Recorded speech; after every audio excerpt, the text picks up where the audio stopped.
Yes, ഇത് എന്താണ് സംഭവിച്ചത് എന്ന കാര്യത്തിൽ ആർക്കും വ്യക്തതയില്ല. ഇവർ സുഹൃത്തുക്കളായിരുന്നു എന്ന് മാത്രമാണ് അറിയുന്നത്. ഒരാളെ വീടിനടുത്തും മറ്റൊരാളെ മറ്റൊരു സ്ഥലത്തുമായാണ് കണ്ടെത്തിയത്. ഒരു കൊലപാതകം നടത്തിയതിനു ശേഷം സ്വയം വെടിവെച്ച് മരിച്ചതാണ് എന്നൊക്കെയുള്ള നിഗമനത്തിലാണ് പോലീസ് ഇപ്പോഴുള്ളത്. കൂടുതൽ കാര്യങ്ങൾ അറിയേണ്ടതുണ്ട്. ഇതിനെക്കുറിച്ച് പ്രദേശവാസികൾക്ക് എന്തെങ്കിലും അറിയാമോ എന്ന കാര്യത്തിൽ വ്യക്തത വരേണ്ടതുണ്ട്. മാത്രവുമല്ല, ഈ പകൽ സമയത്ത് ഇത് സംഭവിച്ചു, ദൃക്സാക്ഷികളില്ലേ എന്നൊക്കെയുള്ള സംശയങ്ങളും ഉയരുന്നുണ്ട്. ടി നന്ദഗോപാൽ വീണ്ടും ചേരുന്നുണ്ട്. നന്ദഗോപാൽ, ഈ അടുത്തൊന്നും ആളുകളില്ലാത്ത സ്ഥലമാണോ ഇത്? വെടിവെച്ച് കൊലപ്പെടുത്തുകയാണെങ്കിൽ സ്വാഭാവികമായിട്ടും വെടിവെച്ചെങ്കിലും കേൾക്കേണ്ടതല്ലേ?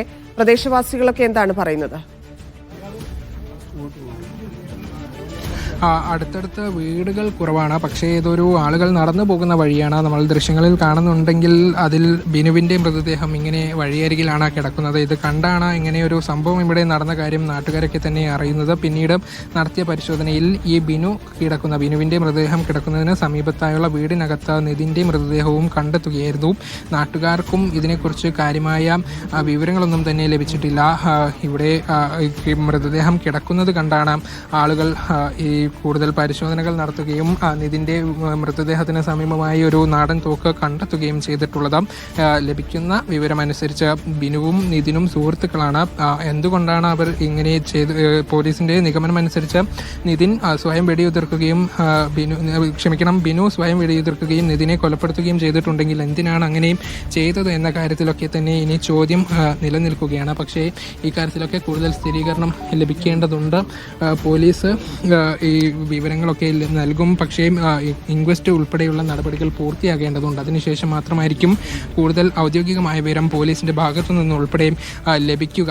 ഇതൊരു വനത്തിനോട് ഉൾപ്പെടെ ചേർന്ന് കിടക്കുന്ന ഒരു പ്രദേശം കൂടിയാണ്. ഒരു പക്ഷേ അങ്ങനെയായിരിക്കാം നാടൻ തോക്കും ഈ നിതിൻ്റെ കൈവശം ബിനുവിൻ്റെ കൈവശം വന്നത് എന്നാണ് നിഗമനം. പക്ഷേ ഞാൻ പറഞ്ഞതുപോലെ ഈ കാര്യത്തിലൊക്കെ വ്യക്തത ലഭിക്കേണ്ടതുണ്ട്. ഇപ്പോൾ നിറയെ ചോദ്യങ്ങൾ മുന്നിൽ നിൽക്കുകയാണ്. ആളുകൾക്കും കാര്യമായ വിവരമൊന്നുമില്ല. സുഹൃത്തുക്കളായ ഇവർ എന്തിനാണ് ഇങ്ങനെ ചെയ്തത് എന്നുൾപ്പെടെയുള്ള കാര്യങ്ങളിലൊക്കെ ഒരു വ്യക്തത ലഭിക്കേണ്ടതുണ്ട്. ഒരുപക്ഷെ പോലീസിന് ലഭിച്ച സൂചന അനുസരിച്ച് ഇരുവരും തമ്മിലുള്ള ചില ഇടപാടുകളിൽ ഉണ്ടായ തർക്കമാണ് ഇങ്ങനെയൊരു കൊലപാതകത്തിലേക്കും പിന്നീട് ആത്മഹത്യയിലേക്കും നയിച്ചത് എന്നുള്ളതാണ് പ്രാഥമികമായി ലഭിക്കുന്ന വിവരങ്ങൾ. പക്ഷേ അതിലൊക്കെ വ്യക്തത ലഭിക്കേണ്ടതുണ്ട്. നിങ്ങൾക്കൊക്കെ അറിയുന്ന ആളാണോ? അറിയുന്ന ആളാ. ഇവര് സുഹൃത്തുക്കളാണോ രണ്ടുപേരും? അവരെ അങ്ങനെ എന്താന്ന് എനിക്കറിയില്ല. നമ്മളറിയണ ആളാണ്. ഇത് എപ്പോഴാണ് എല്ലാവരും അറിയുന്നത് ഇങ്ങനെ ഒരു? ഞാനിപ്പോ കല്ലുകോട് പോയിട്ട് വരുമായിരുന്നു. ഞാൻ കൊച്ചിനെ കൊണ്ടുവരാൻ വേണ്ടി പോയിട്ട് അപ്പോഴാണ് ഇങ്ങനെ സംഗതി മരിച്ചു വന്നത്. നിങ്ങൾക്ക് അറിയുന്ന ആൾക്കാരാണോ ഇത്? അറിയാം, നേരത്തെ പറഞ്ഞു. അതല്ലേ, ആളുകൾക്കും പൂർണ്ണമായും വലിയ വിവരങ്ങളൊന്നും ഇതുമായി ബന്ധപ്പെട്ട് ലഭിച്ചിട്ടില്ല. ഈ വിവരങ്ങൾ അറിഞ്ഞ ആളുകൾ ഇങ്ങോട്ട് എത്തുന്നത് മാത്രമേ ഉള്ളൂ. ആളുകൾക്കും ഇതിൽ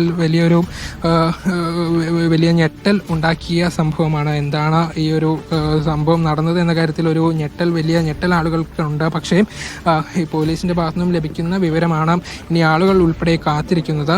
ഇൻക്വസ്റ്റ് നടപടികളൊക്കെ പൂർത്തിയാക്കിയ ശേഷം അടുത്തുള്ള ആളുകളോട് മൊഴിയൊക്കെ രേഖപ്പെടുത്തിയ ശേഷമായിരിക്കും പോലീസ് ഈ കാര്യത്തിൽ ഒരു വിവരം നൽകുക. ഏതായാലും ഇന്ന് ഉച്ചയ്ക്ക് 3 മണിയോട് കൂടിയാണ് ഈ സംഭവം ഉണ്ടായിട്ടുള്ളത്. ദൃശ്യങ്ങളിൽ കാണുന്നത് പോലെ ഈ ബിനുവിൻ്റെ മൃതദേഹം വഴിയരികിൽ നിന്നും കാണുന്നു. തൊട്ട് സമീപത്തായി ഒരു നാടൻ തോക്ക് കൂടെ കിടക്കുന്നുണ്ട്. എങ്ങനെയാണ് ബിനു വെടിയുതിർത്ത് മരിച്ചതാണ് എന്ന നിഗമനത്തിലേക്ക് എത്തിയത്. പക്ഷേ കൂടുതൽ നടത്തിയ പരിശോധനയിൽ വീടിനുള്ളിൽ നിതിൻ്റെ മൃതദേഹവും കണ്ടെത്തുകയായിരുന്നു. പിന്നീട് പോലീസ് നൽകിയ വിവരമാണ് ഞാൻ നേരത്തെ പറഞ്ഞതുപോലെ ബിനു സ്വയം വെടിവെക്കുകയും നിതിനെ കൊലപ്പെടുത്തുകയും ചെയ്തതാണ് എന്നുള്ള നിഗമനത്തിലേക്ക് എത്തിയിട്ടുള്ളത്. പക്ഷേ ഈ കാര്യത്തിൽ ഔദ്യോഗികമായ ഒരു സ്ഥിരീകരണം പോലീസിന്റെ ഭാഗത്തു നിന്നും ലഭിക്കേണ്ടതുണ്ട്. പോലീസ് എന്തൊക്കെ നടപടികളിലേക്ക് കടന്നു നന്ദഗോപാൽ? നിലവിൽ ഈ പ്രദേശമാകെ സീൽ ചെയ്തിട്ടുണ്ട്. പക്ഷേ ഇൻക്വസ്റ്റ് നടപടികളൊക്കെ പൂർത്തിയാക്കേണ്ടതുണ്ട്. കൂടുതൽ പരിശോധനകൾ ഈ ഭാഗത്ത് നടക്കുകയാണ്.